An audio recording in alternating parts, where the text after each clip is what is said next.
Hey, what's up, guys? Back again.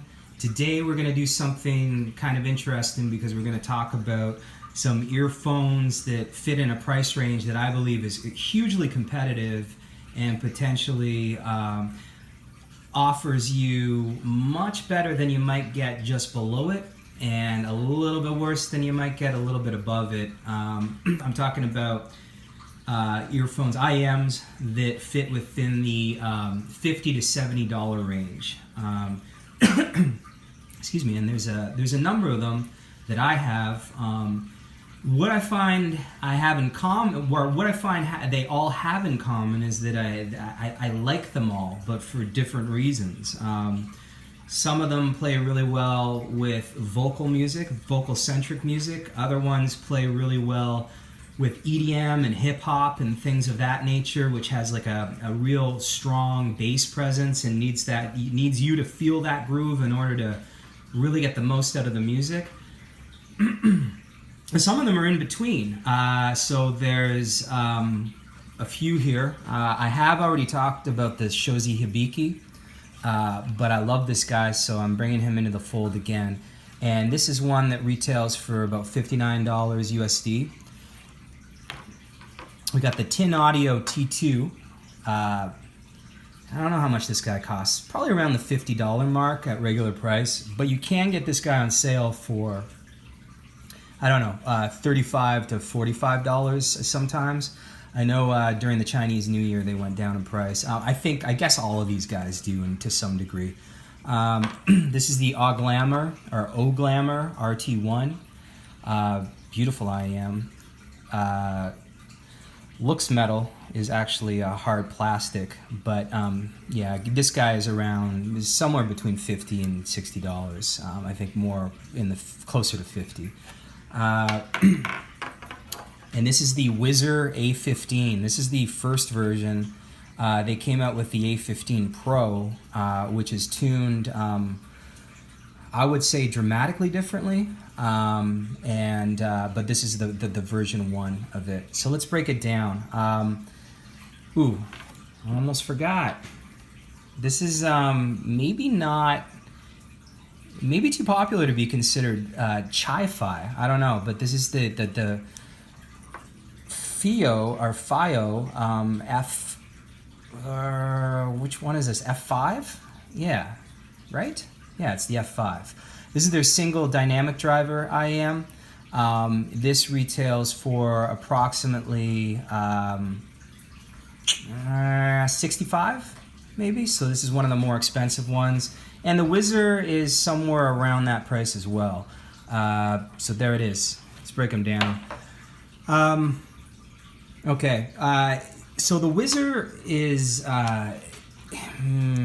might be my favorite of the bunch, simply because when I'm using IEMs, I'm typically at the gym. I'm typically listening to bass-heavy music, a lot of hip-hop, mostly hip-hop, and then if I hit the treadmill, I'll listen to some rock and stuff like that. This guy, if you've ever heard Sony's house sound, that's essentially what you get here. You get really, really well-tuned treble, very, very sweet. You get a punchy mid bass. You get good vocals, but I would say slightly recessed, but not too bad. And then you get this huge bass presence that is it hits fast and aggressively, but it's got there's a slow decay. And so it just kind of sits around and reverbs and kind of just does its thing for you. It's a pretty amazing IEM, and I think that if you're looking for, depending on the type of music you listen to, again, if you're looking for something and you listen to hip hop and stuff like that, I believe this is your guy. One knock against it: the original cable that it comes with is junk. And it just has a really funny L-shaped connector to it, and it doesn't fit well, and it actually broke on me, but that could just be me. I'm hard on cables. I wouldn't say that it's necessarily crappy quality. I don't like the fit of it, and so you might want to consider that when buying this, that you'd want to have an extra MMCX cable around. This is an MMCX connector, so there it is. I love this thing, man. Like I said, if you've ever heard the MDR1, or, you know, when I think of how people describe the WM1Z, the Sony DAP that's gold dipped, that's crazy expensive, I think that maybe potentially they're describing this thing. At least that's how it goes off in my mind, kind of thing. Anyways, so that's the Whizzer A15. This is the FiiO F5. God, I'm still thinking that this might be the F1. Anyways, this is their first single dynamic driver, the first thing that they did when they were getting into IEMs. This came out before the F9, the F9 Pro, and the FH1. And for some reason, I know what those numbers are, but this thing, I can't remember, is the F1 or the F5. Anyways, whatever. Single dynamic driver, available on Amazon in most parts of the world. Really, really great extension, treble extension. Very neutral sounding. I want to say potentially has the best sound stage out of the bunch of these, and is very, very precise. You can pick out instruments in certain areas. It has good imaging. It's just well tuned and something that I believe an audiophile would really enjoy. Again, an MMCX connector. The cool thing about this guy is you can kind of flip them and fit it over ear, or you can wear it down. And it's a really nice driver in it. I would say that one of the problems is that the paint is coming off of it a little bit around the edges. Now, maybe I'm being rough on it, but I don't particularly think so. I think that maybe this was kind of a misstep in them using whatever paint they're using here to looks like it's almost sandblasted, but I don't know what they did engineering wise to get the paint on here. So that is something to consider. It's not chipping, it's kind of coming off at the edges. It's got some interesting venting, and this thing's shaped a lot like the One More triple driver. I'm not sure if that was the intent. These and the triple driver are far from the only that are shaped this way, but I'm not sure if the triple driver would have been the first of its kind. Hard to say.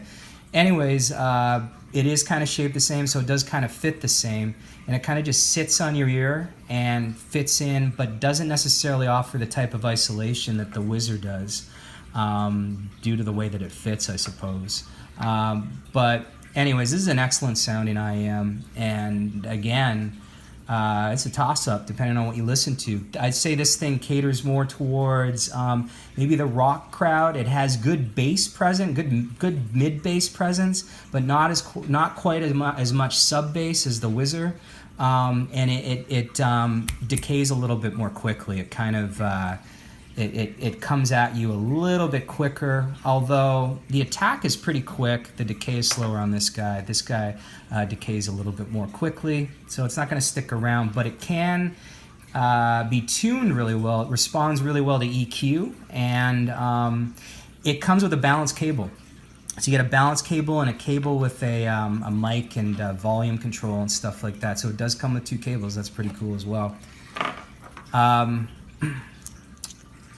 This is the Tin Audio T2, and this guy has been getting rave reviews from various reviewers on HeadFi and AudioBudget.com, which has kind of made Chi-Fi famous to a point, so we can thank them for that.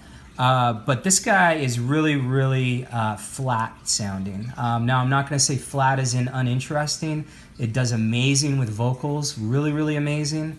And I have heard that if you cover up these little holes that you can add more bass to the fold. I haven't tried that yet. I review earphones as if people don't have the option for modding, let's say, or EQing. These are just the out-of-the-box responses. So I haven't messed around with that. This is interesting because it's a dual dynamic driver. So you do get a double punch. It's got a 6mm and a 10mm. It's good. It's really good. I don't necessarily like it more than the FiiO, though. So there is that. I think the FiiO is a little bit better at what this guy's trying to do. However, this guy's a bit cheaper. So there's that. And this guy, you know, for, like I said, vocal-centric music may be the best of the bunch. Comes with a nice cable. This is the stock cable. It's got a nice single-ended 3.5 millimeter.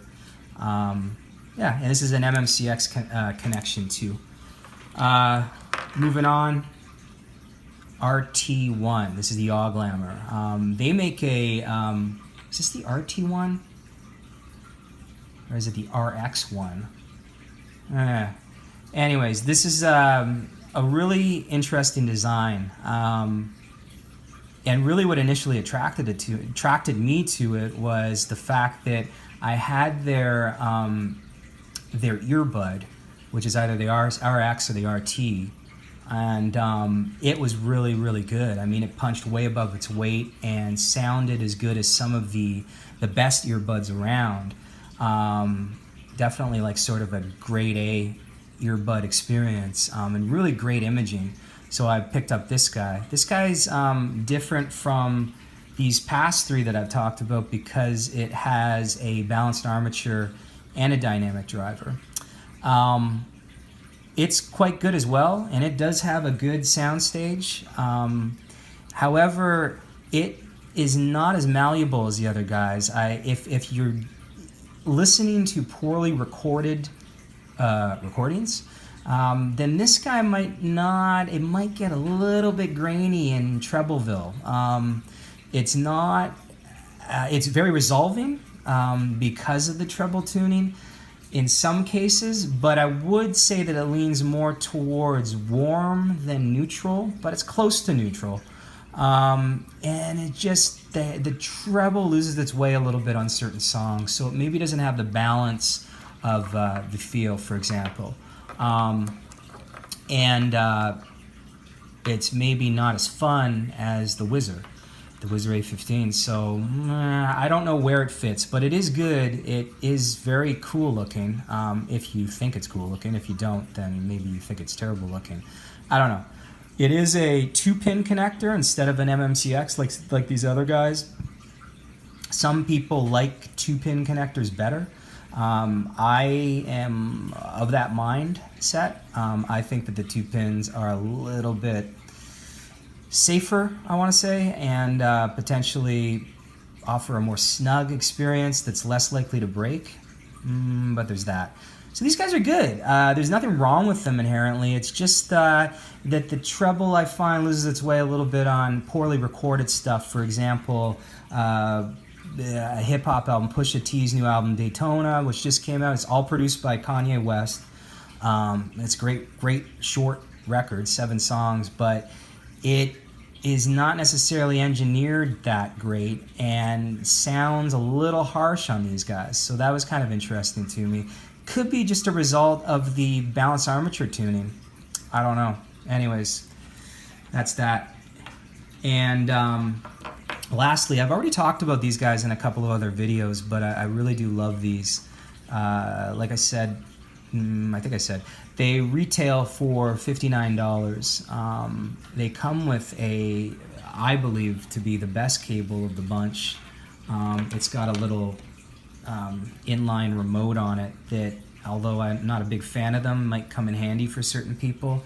Fantastically comfortable cable. It's just kind of soft and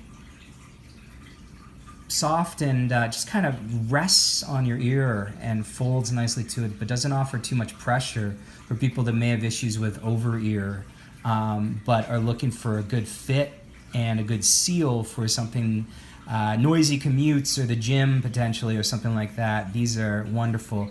This is actually plastic, although it looks like a metal.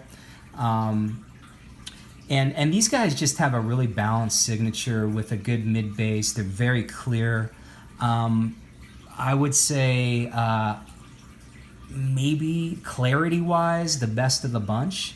They're very resolving. They offer a circular sort of sound stage, not particularly wide. Like, for example, the Whizzer has a really wide sound stage, and as does the FiiO, but this guy is more offers a little bit more depth than is typical at this price point. So it maybe potentially is better positioning and imaging than anything else. Really like these. I'd love to hear their Hibiki Pros, but don't really have the money for them right now. Anyways, strongly recommended. Best cable of the bunch, and that's it.